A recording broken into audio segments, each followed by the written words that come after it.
Russ Mitchell, how are you, my friend? Welcome back into the game in Tuscaloosa. Kicking tires and lighting fires. It's that time of the year again. Absolutely. Can we spend a little time talking about Georgia? And no, I'm just kidding. No. See, you right out of the bat, you're starting with me. Right out of the gate, man. Russ Mitchell sent me a message early this morning, and he said, all right, so what we're going to talk about? He said, don't ask me about Georgia and Austin P. Austin P. Yeah. Yeah, let's stick to the big game. Hey, you know those. Never mind. All right, let's go. Let's forget about all that. Let's talk business here. Russ Mitchell, what do you expect from this Alabama football team? Another national championship. I mean, is I it know that simple though? For those of you outside, for those of you in the middle of it, it's a big deal. For everybody else throughout the country, it's like, oh, not another fantastic Alabama football team. But yeah, at this point, what basically you're just setting the bar against yourself. So the bar is set at national championship. That's where it is. And if you look at the team, if you just forgot that, if you took the jerseys off, and let's say you took the Colorado Buffalo jerseys and you put them on the Alabama Crimson Tide players, which would look ugly. But if you did it, you would expect the Colorado Buffaloes to win a national championship. That's how good this team is. Well, and you hear, and we've played the audio multiple times, and you hear comments like this. Kirk Herbstreit's a very respected name in this business. Both of us. Best in the business. All right.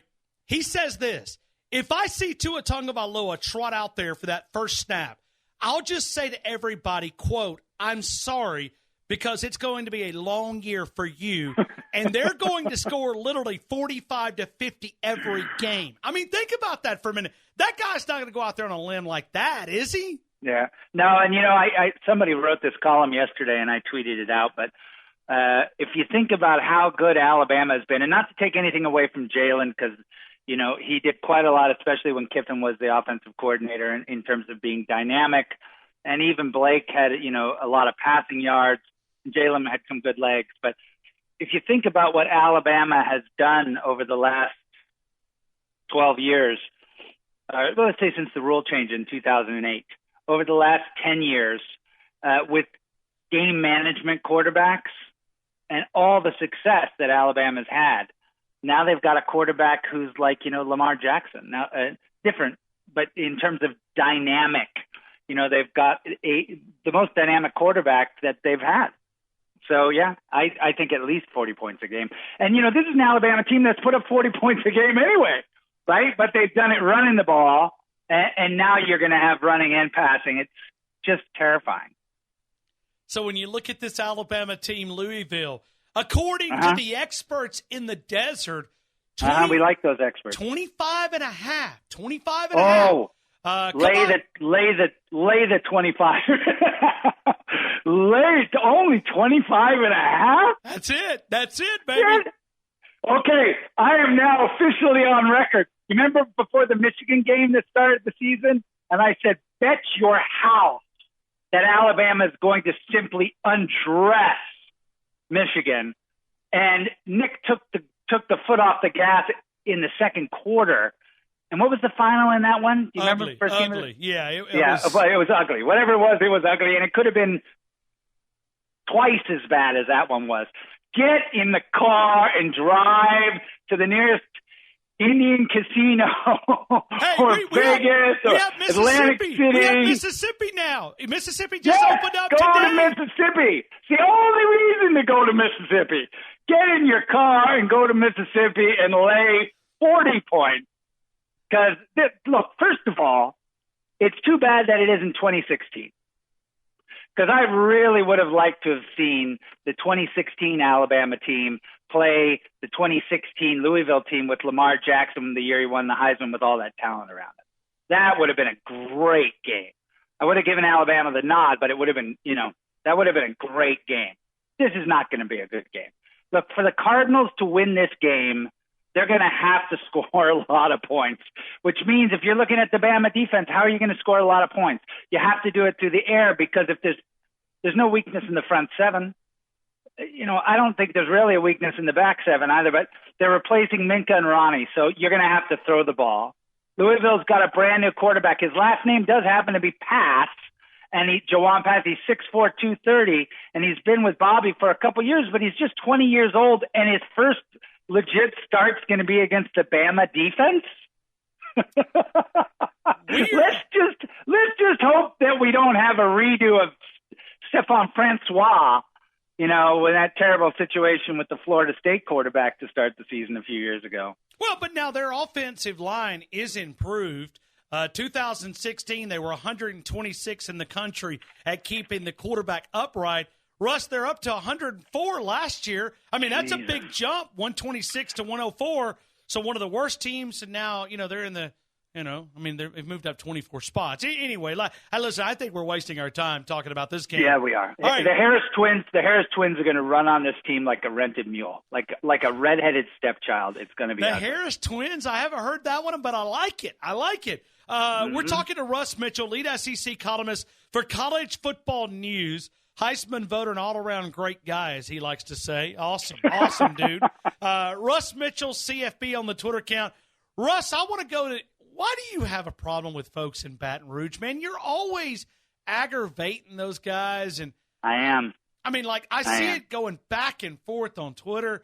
All right, so give me some good news. There is no good news. Washington – no, excuse me. Miami and LSU. What do you think? Those tickets are going for $300 a pop, Ooh. Right? I mean, it's the highest. The Michigan Notre Dame tickets are going for $700 a pop. Wow, Lord. But that's just because those Yankees have more money than they know what to do with, and it's been 5 years since they've played. Let's take a step back. If Joe Burrow was so good, by the way, Joe Burrow's the Ohio State transfer quarterback who's come down to be the new quarterback at LSU. If Joe Burrow was so good that he could make up for the question marks at running back, question marks with the offensive line, question marks at wide receiver, new offensive coordinator, new culture, new conference, new opponents, if he was so good that he could make up for all, he'd be the starting quarterback at Ohio State. Okay. This is an LSU team that has Dave Aranda as its defensive coordinator. It's got Devin White, stud linebacker. You could use him at Alabama. Greedy Williams, stud quarterback. You could use him at Alabama. K. Levon Chason, that's a name everyone will know by the end of the year. You could use him at Alabama. Great. So they're going to have a good defense again, Their offense, guess who else has a good defense? Miami's got a great defense.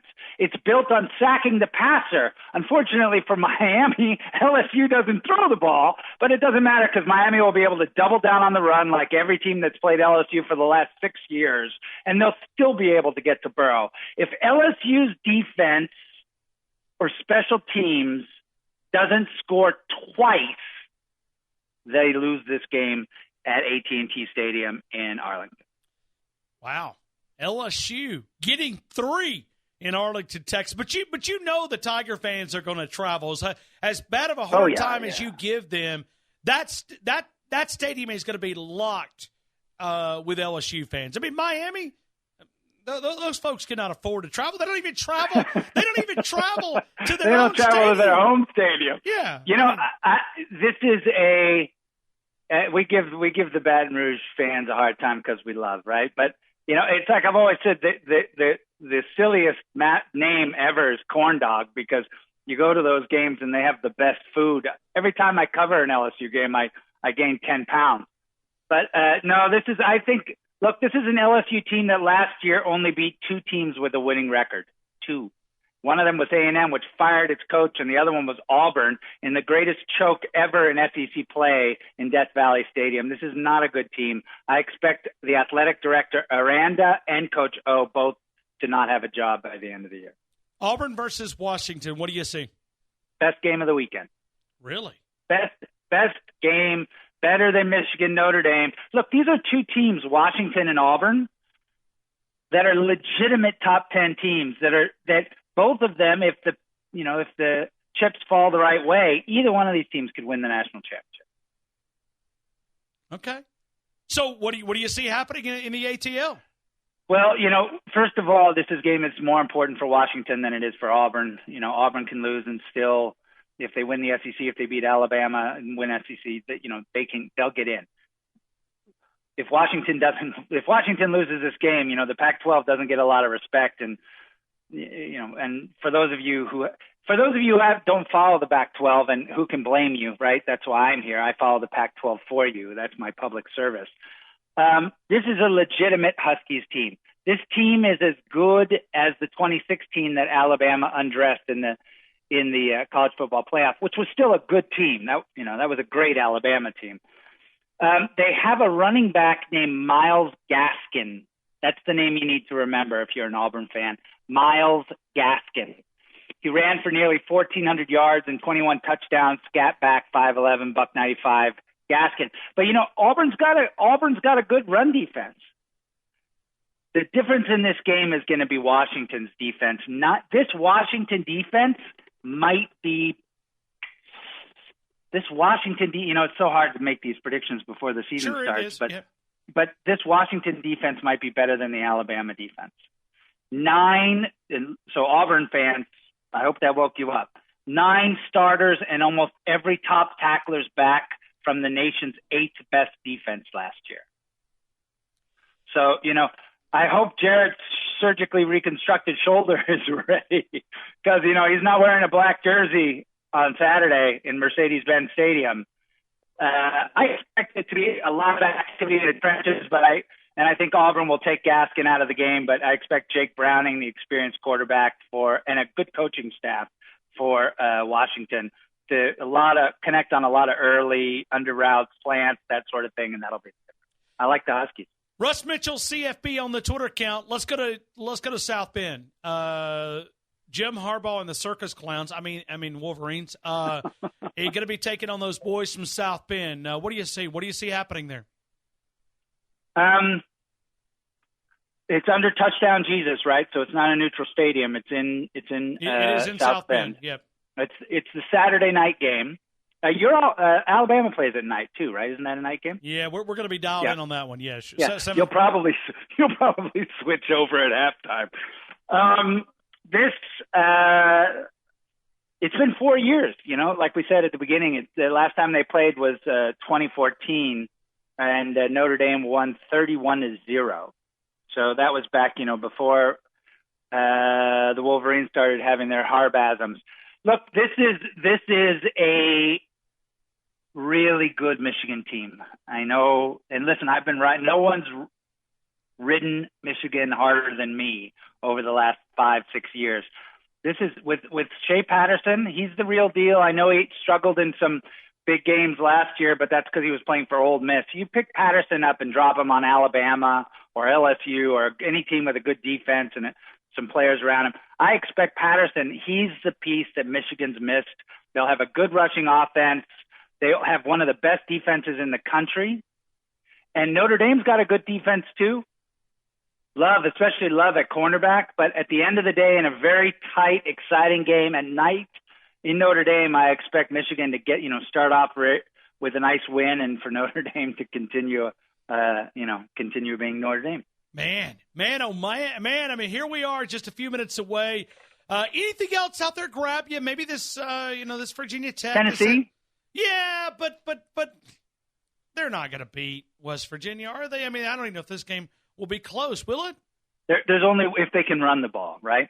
So this is West Virginia's going to have a good pass defense. They had a decent pass defense last year. A lot of the kids are coming back.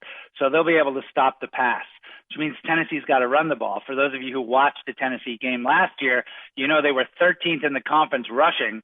And you say, oh, well, that's because they were behind. They had to throw the ball. Okay, they were dead last in yards per attempt. So no matter how you slice it, this is a Tennessee team that couldn't run the ball last year. In large part, it was because their offensive line was so banged up. So if they're going to win the game, if you're watching this game, you're watching only one thing. The Vols must run the ball. If they don't run the ball, they lose. I just looked. Vegas has got this at about 9.5, according to the experts in the desert. West Virginia, 9.5 there when we talk about West Virginia. You know, it's interesting because I would almost be inclined to lay the points on that one, except that, you know, these first games are really hard because you really don't know. I mean, how good is that offensive line for Tennessee going to be? We know Will Greer, he's done working out now. You like what I did there? Will Greer, he's done working. He's a legitimate Heisman contender, and he'll be good under center. You're crazy. You're so mean. Yeah. I was slow on that one, but I got her now. A little performance-enhancing Will Greer, the ex-Florida quarterback. He's a legitimate Heisman contender. He'll do well. I like West Virginia. The only caveat on this game is if the Vols offensive line can block and they run the ball, Tennessee wins this game. Let's pick a number. What do you want to say? 150? Because they averaged 117 yards a game rushing last year. So 150. If they go over 160, if Tennessee rushes for over 160, they win the game. Man, oh man. Russ Mitchell, I look up and it's like 17 minutes into a 14-minute interview. I gotta run to break, man. All right. Hey, control yourself out there, man. I mean, be careful with all this college football. Please put Louisville back in the condition that you picked them up, okay? We'll try. All right. I appreciate you, Russ Mitchell. Have a good one, man. Talk to you later. Bye.